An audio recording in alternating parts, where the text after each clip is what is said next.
From the creators who brought you RuPaul's Drag Race and $1 Million Listing, this is World of Wonder's Wow Report. Things that make us go wow.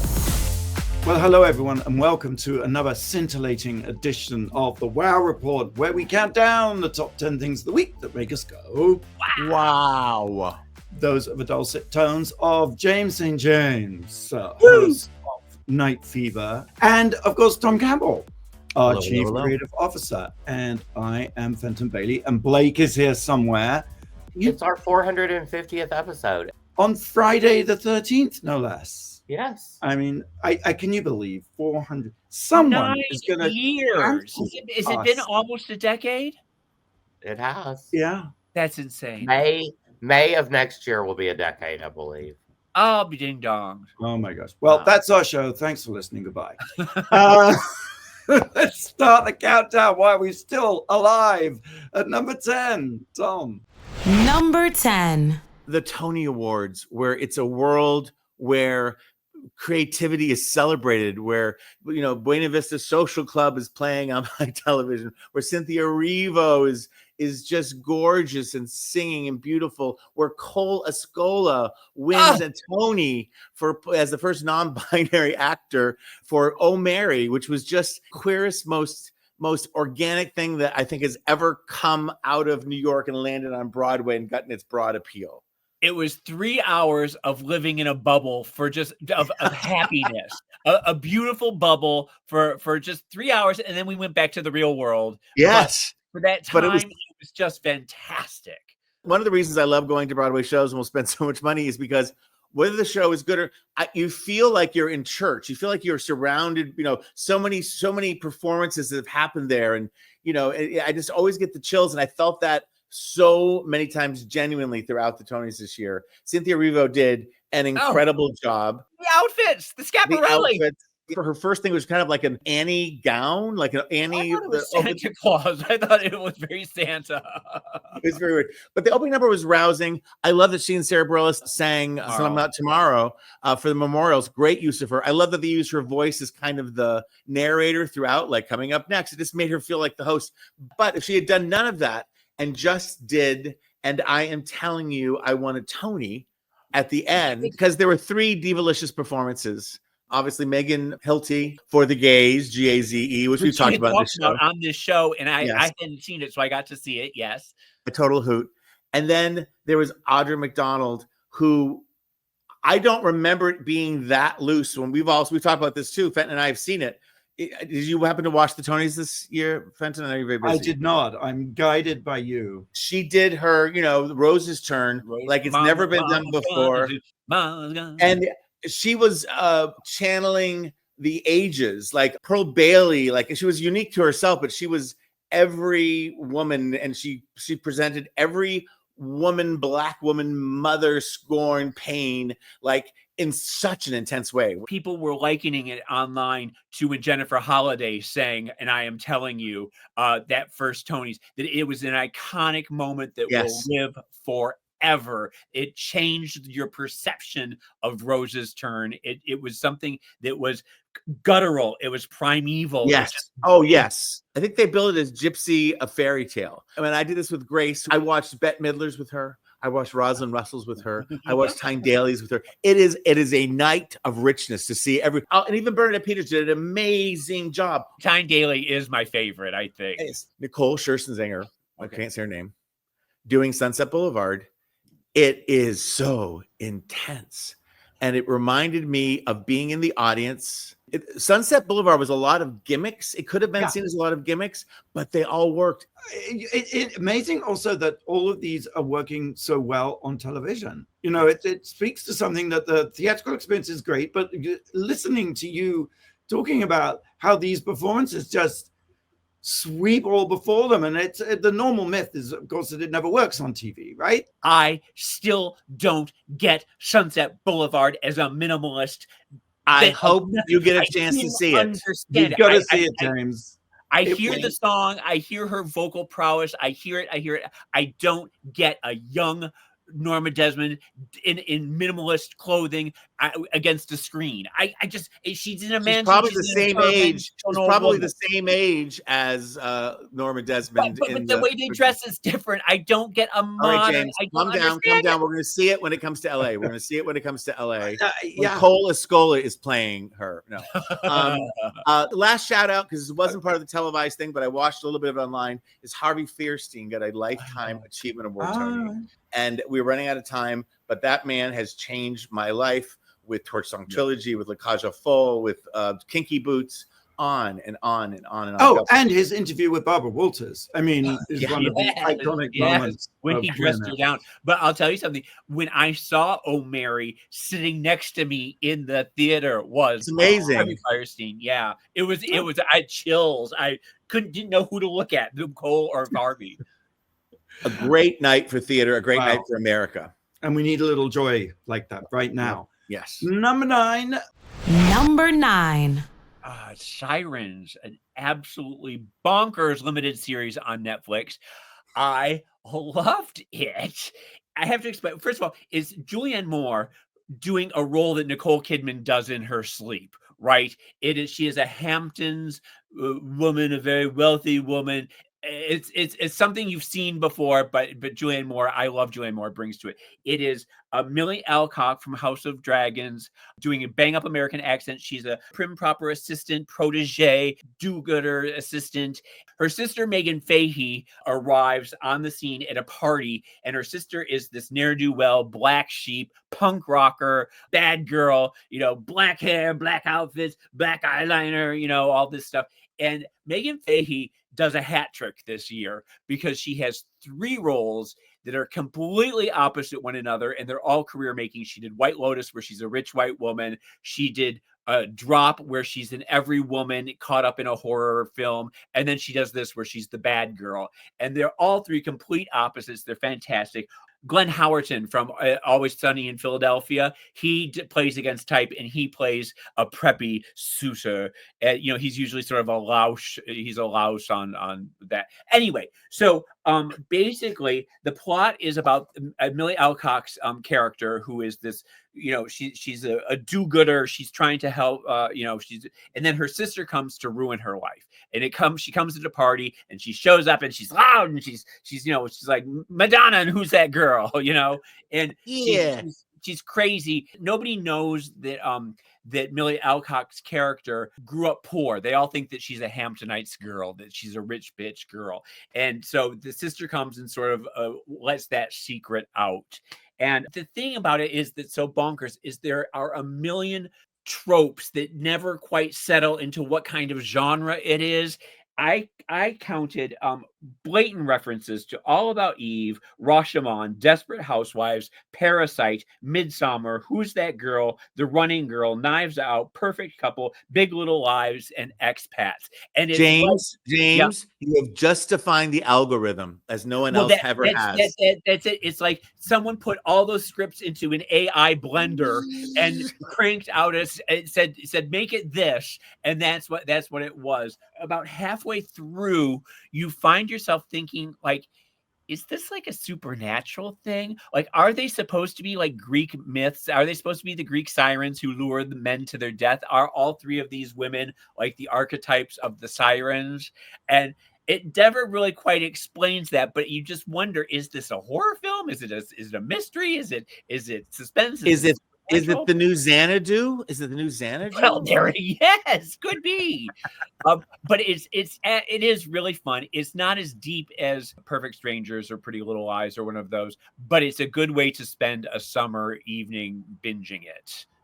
Nice. Sirens. I love Julianne Moore playing that sort of posh sort of character. She can be very dry, and so I remember her in a The Hand That Rocks the Cradle, a terrible movie, but she plays a real estate agent, and she's just so good in it. All right, number 8. Number 8. Pink Narcissus. Have you seen Pink Narcissus? Yes. Oh my gosh. Pink Narcissus is a 68-minute film. It's short. It's made by a man who's no longer with us, but a pioneer of queer filmmaking, James Bidgood.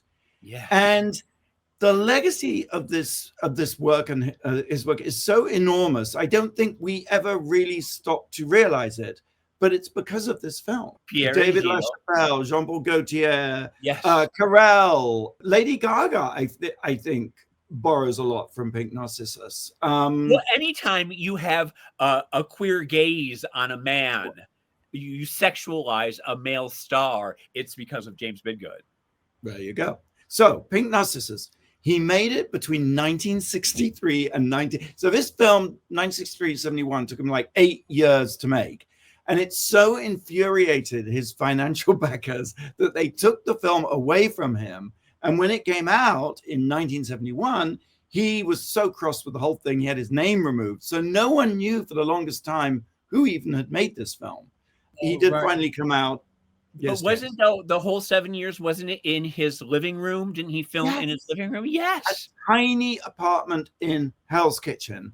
And the reason that's relevant is this film is a luscious visual orgy. Essentially, Bobby Kendall, who in real life was, I believe, a hustler, plays a hustler.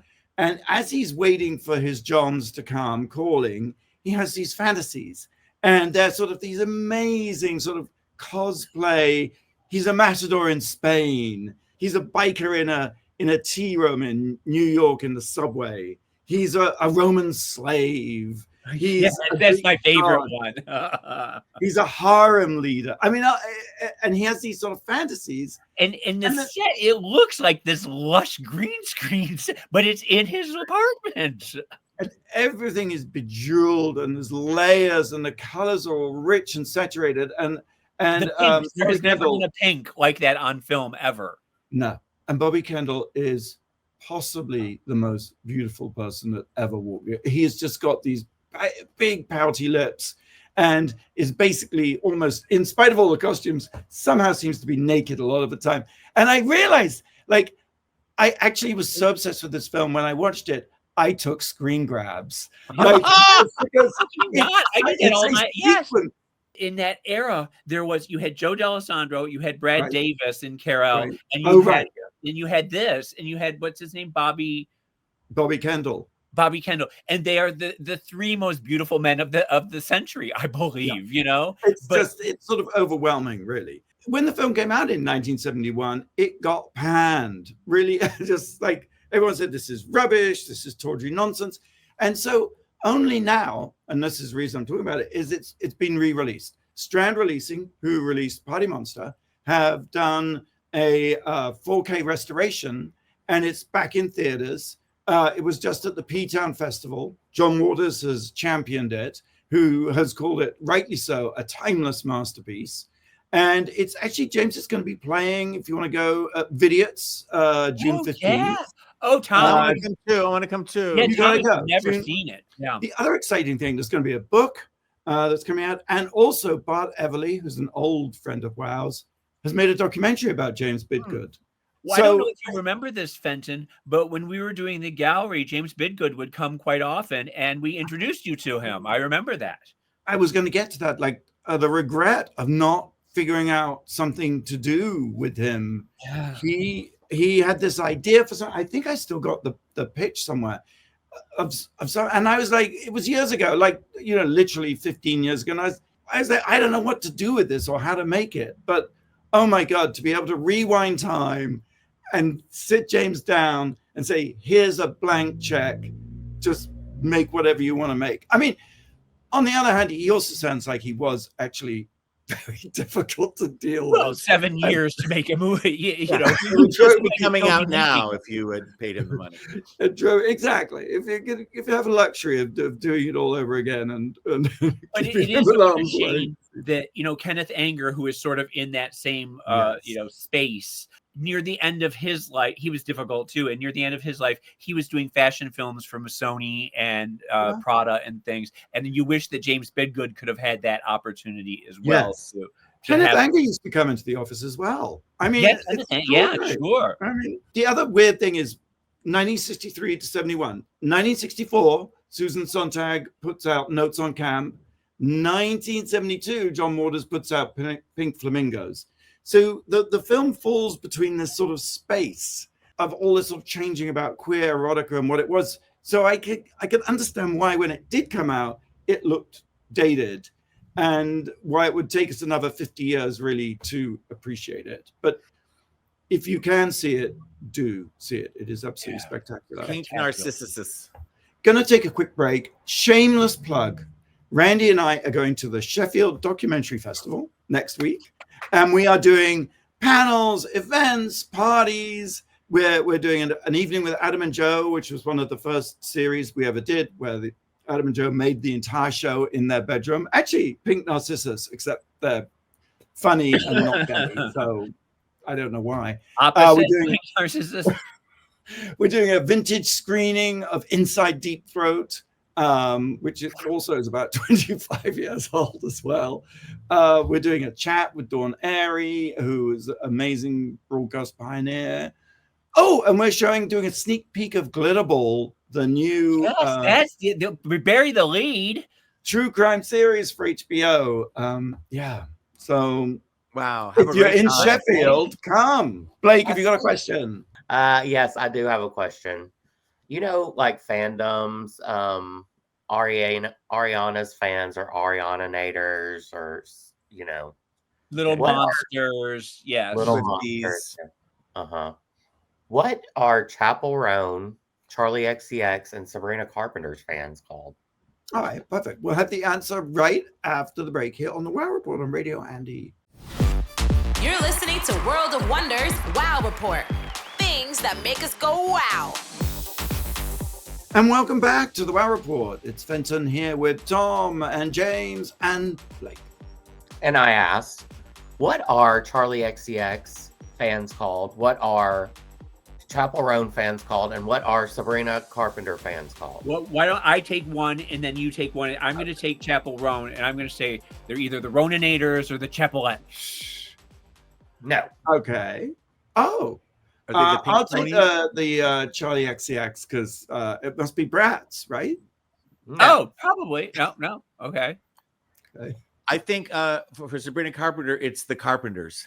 You're right. Oh. Sabrina is the Carpenters. Charlie XCX is the Angels. Oh, Charlie's Angels. Got it. And she also had a mixtape called Number One Angel. And then Chapel Roans are called the Chapsticks. Oh, that's funny. That's a good I one. love it. Oh my gosh. Clearly, we're very out of touch. So we'll carry on with our countdown, the top 10 things that made us go, wow. We've reached number 7. Number 7. Last weekend before the Tonys, there was 2 things that I was offered to do, and I couldn't decide which one to do, so I did them both. On Thursday night, I took a red-eye, JetBlue, flat seat to Boston, where I went to my 40th college reunion at Harvard. Woo. Which I got to tell you quickly, my weird prejudice is, do I need to go? It's going to be a bunch of my straight friends from back when I wasn't out. And, this whole narrative that I'm playing, like I'm the only one who's lived for 40 years and bent and shaped and survived. And so have everybody else, and we're all alive and we're together. And it was remarkable. I was there for the day and the night. Harvard does an amazing job. It's a much longer thing, but all the different reunions are all over. It's outside in the yard. There's hamburgers, there's speakers. The president of Harvard spoke. The former head of the USAID was there. Who knew that being a Harvard graduate would be so controversial in 2025? It's just crazy. And it was so great. And my bunch of DEIs.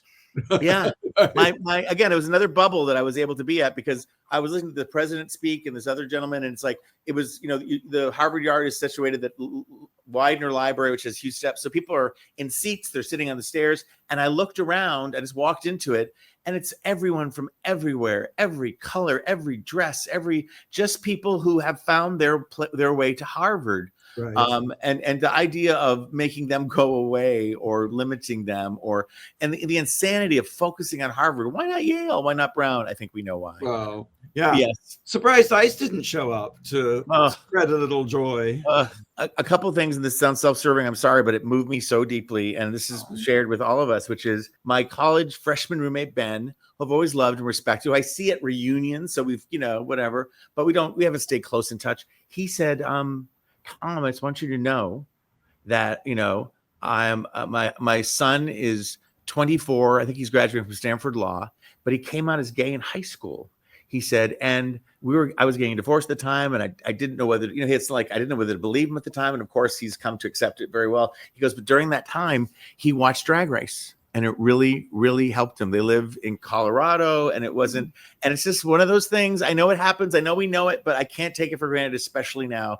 And then there was another classmate whose name will go, who I kind of barely knew. And we were with a bunch of people. And this, again, my negative mind. And then we had mutual friends, and the mutual friends went, I was just standing next to him. I'm like, oh, what am I going to say? He was very handsome. He was my age, but in shape. He had jeans, like snug jeans, and a Harvard baseball cap stuffed in the back of his tight jeans. And I was like, I like this guy. Anyway, I'm thinking, and then I'm intimidated because I'm back to thinking like, oh, what do I have to share with this guy? He says, you go right back to being 20 years old. Yes. Don't you?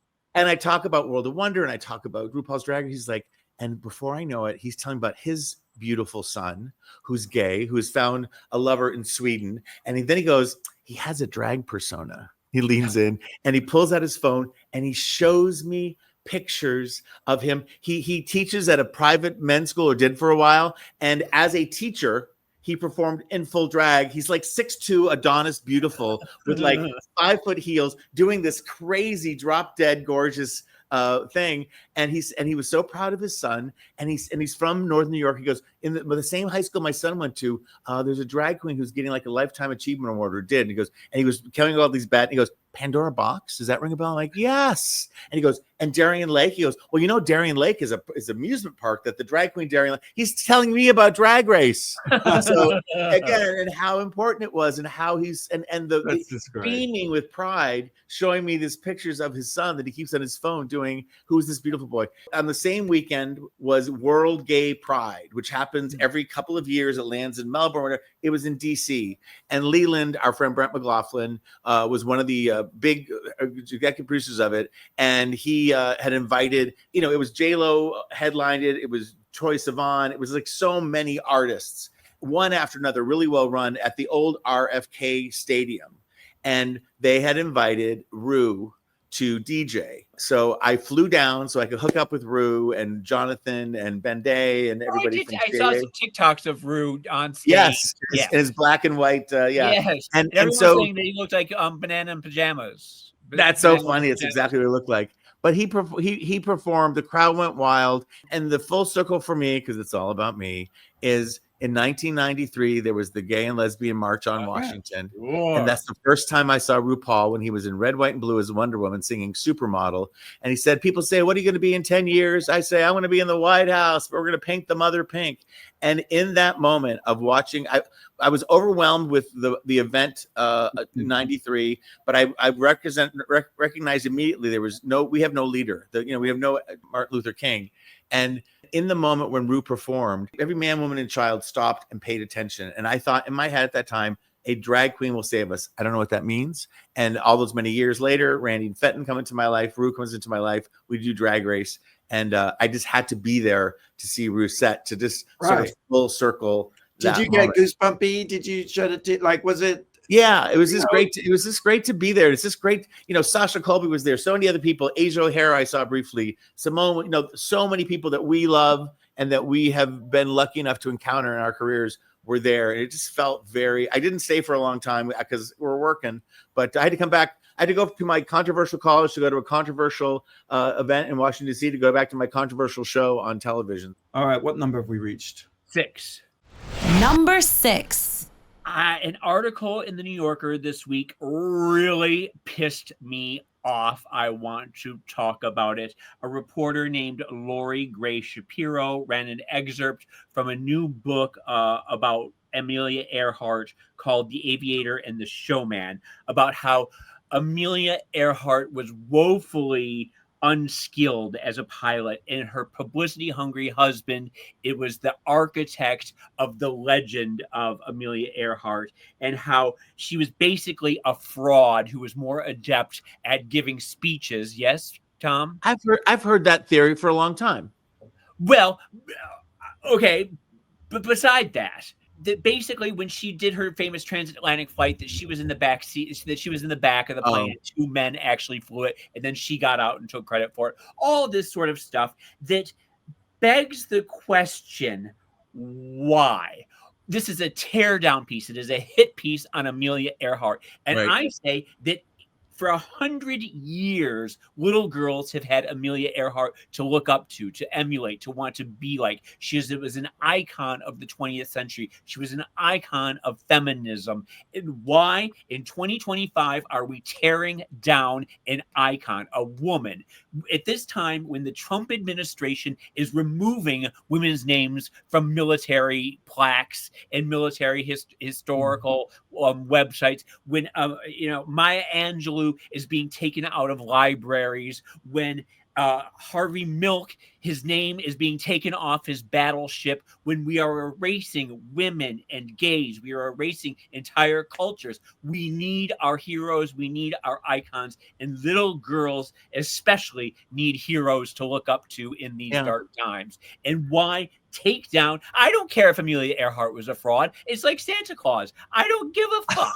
Let's let Amelia Earhart be the legend that we all want her to be. Let her be whatever it is that I agree with you. Legends take on their own power and their own mythology, and it's weirdly timed. I didn't mean to. Yeah, it's why. But let me ask with Amelia, did she strive for legendary status? Is the argument of the book that she was sort of grabby and self-promoting and sort of, I haven't read the book, so I don't know. But she had a line of aviator fashions and things like that people sort of said, was sort of like fame hoary in a way. But it seemed like her husband was the architect of this legend mythology of her, but she went along with it, and that they say that when she actually took the wheel of the plane, that it was wobbly and she didn't know the first thing about anything, and she was like, every time she got behind the wheel, it was like an accident waiting to happen. So there was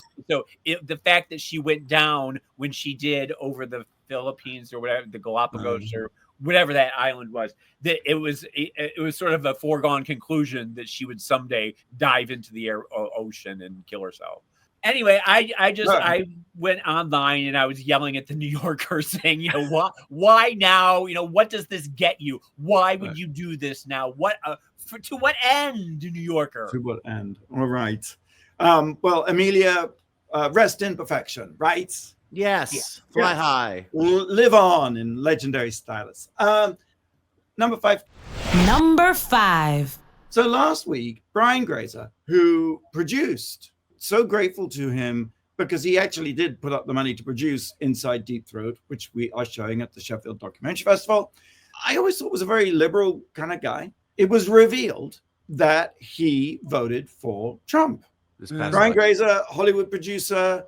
I mean, I suppose in one sense it makes sense because he and Ron Howard did the movie of Hillbilly Elegy, the ghastly book by the ghastly vice. But I was still shocked. I was, and actually quite angry, and angry especially because the whole revelation was in the context of Brian being a little bit taken aback that he felt it was like being canceled, and that the women, when he told them he had voted for Trump, women were like, how could you possibly do that and not vote for Kamala? So he was complaining about being canceled sort of by women, by the sort of woke mind virus. He was the victim, right? He was the victim, which of course we all know is a signature move of the person in the White House. Always the victim, right?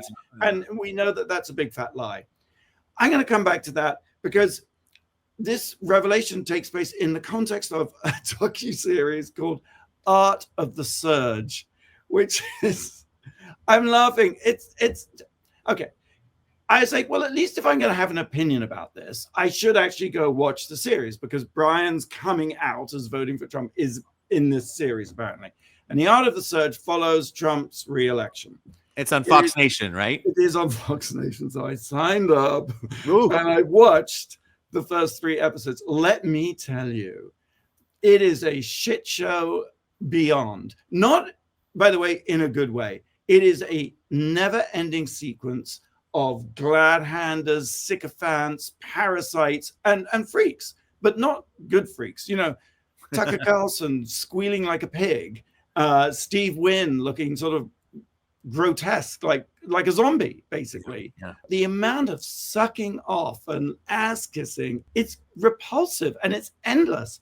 And I'm sort of watching it and thinking, I mean, a whole episode is when he went to McDonald's. I would say it's the only time I've remotely felt anything like empathy for him, because he's actually sort of funny. He's like a sort of Temu version of John Candy. And the only thing he says as he opens the window is like, "Oh, what a beautiful family. Do you want some fries?" I mean, it's like the guy's like some sort of animatronic thing. It is filled with freaks. And it is kind of interesting because in episode 2, they all troop off. I mean, it's this sort of group, this sort of gang of just losers and repulsive people who sort of seem aimless. They seem to have nothing to do, but they all go off to a rocket launch, Elon's rocket launch. And Elon is there. Also, it's interesting to see him in sort of real time because the guy is completely inarticulate. I mean, stunningly so. And you're like, how did these people launch a rocket? And he says, "Oh, this is X, little X. Everything is called X at this point." That's how he introduces his son. I mean, it's staggering. No one says anything smarter than a 5th grader, basically. Well, except for Melania or whatever her name is, because she basically appears and says nothing, not a single word. I suddenly realized when I watched the episode from Madison Square Garden, which was, you know, the horrible sort of redo of the Nazi rally from 1939, right. I realized what was going on. They basically cut out all the hate speech, all the evil rhetoric, all the Biden blaming. And so you know what they say about this regime? It's like the cruelty is the point. And of course, this series whitewashes that. So it's all gone. And you realize, well, if you take that away, there is no point. There is nothing other than this sort of cocktail party of this group of weird, ghastly people aimlessly wandering around. It's kind of stunning, really. But the whitewashing is why we got where we are, because the Fox viewers don't ever see anything that anything bad, you know? That's absolutely right. I mean, that is absolutely right. And I'm not surprised about Brian Grazer. I'm not, because anyone who is, you know, a multimillionaire at this point is covering their ass and wanting to keep their money. And maybe so. But it seems to me there is the clear moral is if the cruelty is the point and you remove the cruelty, as this doc series, there is no point. It is completely void of anything whatsoever. Number one. Number two, if you are foolish enough to support Trump, you would think people would have realized by now that no one, even the richest billionaire to the poorest MAGA person, no one benefits from that association. And in fact, it's not the woke mind virus that's going to get you. It's the Trump. You know? So sort of buyer beware, really. And yet they all fall in line. And when you see the media fall in line, when you see the Hollywood fall in line, it's very sad. All the lineup defenses are going. Yeah. Let's take a break. Blake, do you have a question? I do. What is the name of the secret gay language adopted by men in the UK between the 20s and the 60s? Well, yes. Finally, a question. Yes, Fenton's not allowed to answer because he spoke it. He was the originator. We'll have the answer right after the break here on the Wow Report on Radio Andy. You're listening to World of Wonders Wow Report. Things that make us go wow. Welcome back to the Wow Report. Fenton here with Tom and James and Blake. Yes, and I asked, what is the name of the secret gay language adopted by men in the UK between the 20s and the 60s? It's Polaris, right? Polari. Polari. Yes, and there is an article in Out that I came across, and it was 7 words that we use and 6 that we need to bring back. Oh, give us an example. Yeah, some of the ones that we use are drag. Mm-hmm. You know, drag meant clothing. Naff meant awful, tasteless. I've heard Fenton say that before. Yeah, I love that. Well, I remember Boy George used to say I was naff, and I was just so excited he was talking about me that I took it as a compliment. Trade. Of course, we still say that. Yeah. Pink Narcissus. Camp. Sure. Right. Butch. Bush. Right. Thanks for including me, Blake. Well, actually, I am, because it's a term to describe a masculine lesbian. Zhuzh and fruit are the last 2 that we use. The ones that we need to bring back are basket. What do you think a basket is? What's your bulge? Yeah. A bevy. Don't know. Beverage. Bevy. Yes. Bevy, darling. Vada, which means to look. For instance, let me vada your face. Oh, I've heard that. Yes, in Old Queens. So there we go. I think for the new Polari, I just saw Trixie Mattel say, she was talking to Katya, and she said, I'm taking a little Menti B. Minty which break? Is a mental break. I'm taking a Menti B, which is mental break. Yeah. From drag. Awesome. We are counting down top 10. We've reached number 4, I think. Number 4. We're pre-taping a little bit this week. Breaking news as we were just starting. Rest in peace, Brian Wilson, founding member of the Beach Boys. The concentration, he's worked for years and decades and produced amazing music and performed. His work with the Beach Boys is so, I don't know if it's underrated. I just can't get enough. The Beach Boys is such a unique sound, that early 60s surf sound, literally a sound no one had heard before, he invented. And it was very, simple and very, so many chords, whatever. And then he sat down and created and grew beyond the band and did the album Pet Sounds, which people will tell you changed the face of music forever. That this is when like the Beach Boys would put out an album and the Beatles would hear it, and then they put out an album. Supposedly Pet Sounds like inspired Sgt. Pepper's. Like it was just a different way of doing things. He brought in sand into his home and put his piano in sand. And the song, if I could pick one song, it would be God Only Knows, which is just the most beautiful record song performance. He had mental health problems, drug problems. There's a lot of controversy. He was sort of has Svengali kind of mentor that took over his life. But then he reemerged and was performing, and there's lots I didn't have a chance to research, but I know he did back in the 80s. He and Linda Ronstadt collaborated in performance on a song he wrote called Adios, which was saying goodbye to Southern California and going up north where the hills are winter green. I had to leave you on the California coast, and the harmonies and this thought. Just an amazing artist who I'm probably not doing enough tribute to. And our thoughts for Carney Wilson, who we worked very closely with and love. Who was that his daughter? Carney Wilson's his daughter, and Wendy Wilson, from Wilson Phillips. But we did a TV show with Carney way back, and she's just a charming individual. And if you ever watch Wendy and Carney's daughter, who I don't know her name, but they do a lot of covers of Beach Boy songs, and it's 2 generations, and it's really beautiful. And anyway. Brian Wilson, you gave us so much. Thank you. Was Good Vibrations on Pet Sounds? Yes. Because I remember like as a 6-year-old hearing it, and it just like, I don't know, nothing has ever quite that opening chord. Yes. Honestly, so many places you couldn't put your finger on where the sound was coming from. It was magical. It was tribal. It was everything. It was spiritual. It's so beautiful. No, I'm getting all goosebumpy. Just wow. Yeah. So, Carney Wilson Unstapled was the name of the WoW show that we did. I remember it. I didn't like that title. That's why I didn't say it. That was the network. Love Carney Wilson. Right, number 3. Number 3. Sinners just became the 12th highest grossing horror movie of all time, which is interesting. I have a list here of the top 12 grossing horror films. Before I read them to you, do you have any guesses what the top 3 would be? Halloween. Wrong. Does it include franchises? So if I said Scream, sure. Yeah. Okay, so a Scream. Nope. Saw. Nope.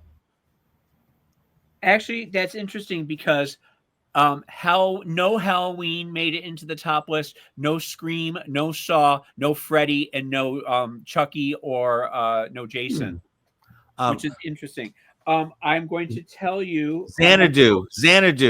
Silence of the Lambs. No, Silence of the Lambs Exorcist. did not make the list either. That's very interesting. Exorcist. The Exorcist is number 8, made 430. Tell us. Okay, yes. Put us out of our misery. Number 11 is The Nun. Jack, Blake, that's probably one of your favorite movies of all time. Why mine? I don't know. It seems like you'd like The Nun. I don't know. Number 10 is a Fenton one, I'm sure, Prometheus. Which I think it was more sci-fi, but whatever. Yeah, I know, exactly. Number 9 is Signs, which is a horrible, horrible movie. Remember, isn't that what's his name who does those? M. Night Shyamalan. M. Night Shyamalan, yeah. Number 8 is The Exorcist. Number 7 is, this is fascinating to me, Beetlejuice. The sequel is in the top 12, but the original is not. Sort of speaks to distribution these days, I think. I think it's a 21st century money making, money's different or something. Number 6 is It Chapter 2. Number 5 is Jaws. Number 4 is World War Z, the Brad Pitt zombie movie. Number 3 is I Am Legend, the Will Smith movie. What? Ugh. That doesn't make any sense. Number 2 is The Sixth Sense, which made $672 million. And number 1, biggest grossing horror drum roll, film please. It, with $704 million. All right, there's 11 movies I need to see. But isn't that interesting that some of the Screams and the Jasons and all those didn't even make it? Yeah, fascinating. That sounds like a list of the top 12 highest grossing. Yeah. Yeah, not the top 12 best or top 12, right. Whatever. Right. Yeah. It sounds like the highest grossing ones. Yeah. Yeah. Huh. All right. Moving on. Number 2. Number 2. I mentioned we're going to go to the Sheffield Documentary Film Festival. And one of the things we're doing there is screening a documentary that we are executive producers of. So I can't take too much credit for it. We're just very lucky to... Go ahead. Okay, Aisha. Yeah. It is Strange Journey, the story of Rocky Horror. It's an absolutely fantastic documentary. Rocky Horror is, in fact, 50 years old. That's right. It opened in 1972. Wait, can I? 5. So thank you. 1975, yes. That would be 50, yes. Matt, not my, yeah. But it really is 50. In a tiny, tiny theater, like the upstairs. It was, I think it had 85 seating capacity on the King's Road. And Wait, the original movie or the play? The play, and then the movie followed. And did you know that when the movie came out, the play was a big success, or just took off immediately. Tim Curry playing Frankenfurter, which is one of the definitive performances of all time, I think. But then when they made the movie, and the movie came out, I think in 1976, it was a failure. And they didn't know what to do with it, and everyone was very cross and upset. And it was only by chance that they did some midnight screening, and the whole thing took off and turned around, and it was a whole different story. It is a fantastic movie, and it was made for very little money because they really did insist on having the original cast, which thank God they did, because Tim Curry's performance is... I can't really describe it, but it is, and especially watching it as a 16-year-old who smuggled into the theater because you weren't supposed to watch it if you were that young. Well, but also so- Nell Campbell. I mean, Richard. Yeah. Richard Susan O'Brien. Sarandon. I mean, my gosh. Yeah. Yes. We do have. I just want to do a quick plug for something else here, because we have Nell Campbell on as our first guest this season on our podcast Night Fever, and she talks a little bit about those first opening the first days of the play, and we got to ask her. I had said that so much of Rocky Horror, the look, predates punk, it predates new wave, it predates the time warp. I mean, that is punk, isn't it? Romantic, Yes. all of that.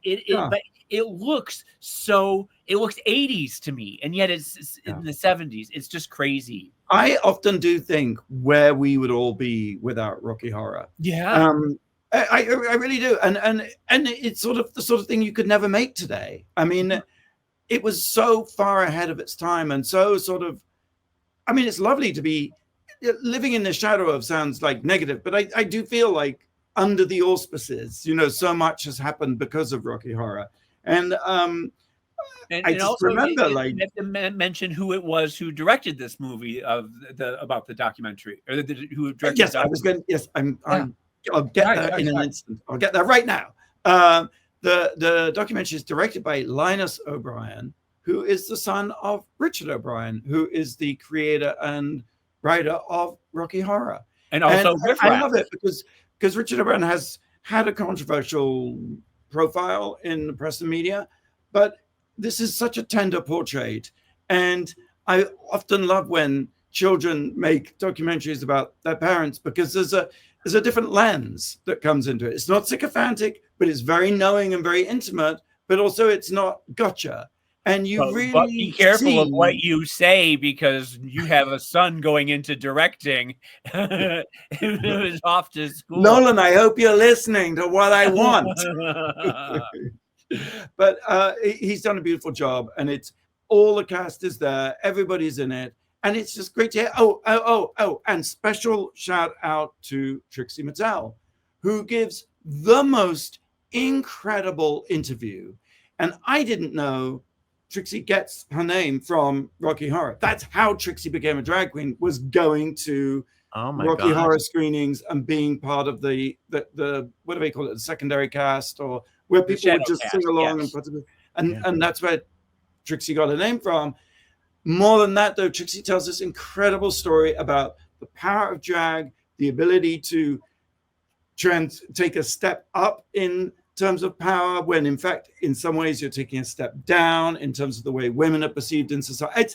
It is a mind-blowingly articulate, moving, powerful, it's just incredible. And I guess one of the many ways in which Rocky Horror has benefited all of us. And so very excited for that screening. In fact, it will screen on the 50th anniversary, precisely at the exact same time that the show opened on the King's Road. In Sheffield. In Sheffield, yes. Oh, Mr. Sheffield. Get your tickets. All right.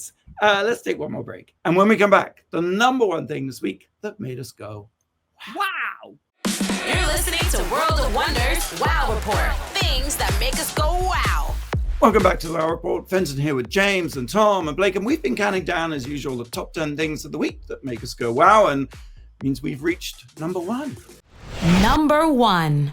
This week has been in Los Angeles, has been getting a lot of national attention because of the ICE raids and the subsequent protests here in Los Angeles, in downtown and in Paramount. And it, it's terrible and it's scary.